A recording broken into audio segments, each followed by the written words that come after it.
প্রথমবারের মতো এশিয়ান কাপের চূড়ান্ত পর্বে খেলবে বাংলাদেশ নারী দল। এজন্য লম্বা প্রস্তুতিতে রয়েছে দলটি। মাঠের অনুশীলন ছাড়াও দলটির জন্য প্রীতি ম্যাচ আয়োজন করছে Bangladesh football federation Bafufe.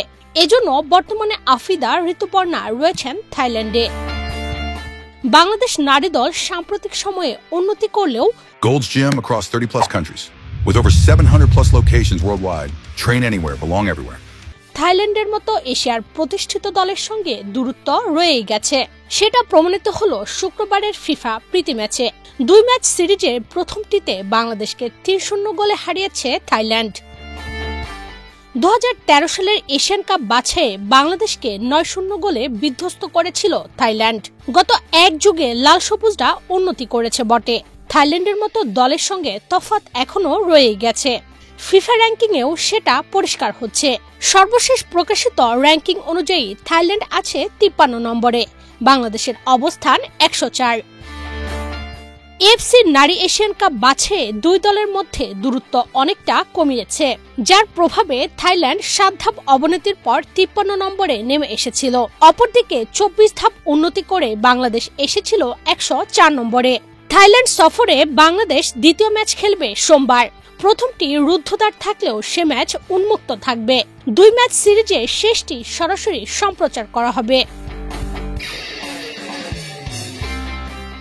Match venue এবং ফ্লাডলাইট নিয়ে নাখুশ ছিলেন বাংলাদেশের কোচ পিটার বাটলার। সাবেক ফুটবলারের প্রশ্ন, এটি কি আশুটার 1-এর প্রীতি ম্যাচ ছিল?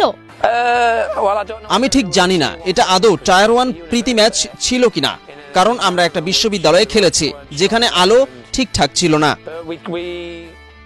ম্যাচের শীর্ষদের সম্পর্কেও ঠিক সন্তুষ্ট হতে পারেননি বাংলাদেশের কোচ।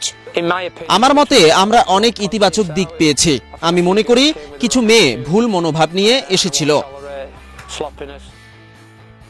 ম্যাচে দলের একাধিক সদস্যের মনোভাবে ক্ষোভ প্রকাশ করেছিলেন পিটার বাটলার। হুঁশিয়ারি উচ্চারণ করে কোচ বলেন, দেশের প্রতিনিধিত্ব করতে হলে দলের সম্মান বজায় রাখতে হবে।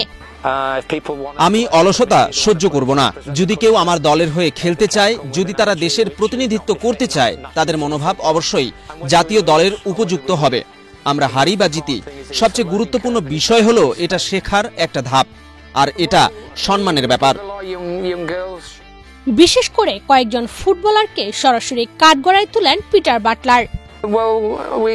আমরা অনেক তরুণীকে সুযোগ দিয়েছি, শিখা, নবীরন, জয়নব, সাগরিকা, মুনকি, রিপা, হালিমা, কিন্তু এটা তাদের জাতীয় দলের ম্যাচের মতো লাগেনি। এটা যেন একটা উন্নয়নমূলক ম্যাচ ছিল, যেখানে শেখার সুযোগ বেশি ছিল। থাইল্যান্ডের বিপক্ষে 27 অক্টোবর আরও একটি প্রীতি ম্যাচ খেলবে বাংলাদেশের মেয়েরা। এফসি এশিয়ান কাপের চূড়ান্ত পর্বে খেলার আগে প্রস্তুতির আরও সুযোগ পাবেন পিটার বাটলারের শিষ্যরা। ঢাকায় ত্রিদেশীয় কাপে মালয়েশিয়া ও আজারবাইজানের মুখোমুখি হওয়ার কথা রয়েছে আফিদাদের। এসব ম্যাচে প্রস্তুতির পাশাপাশি র্যাঙ্কিংও বাড়িয়ে নেওয়ার সুযোগ রয়েছে বাংলাদেশের সামনে।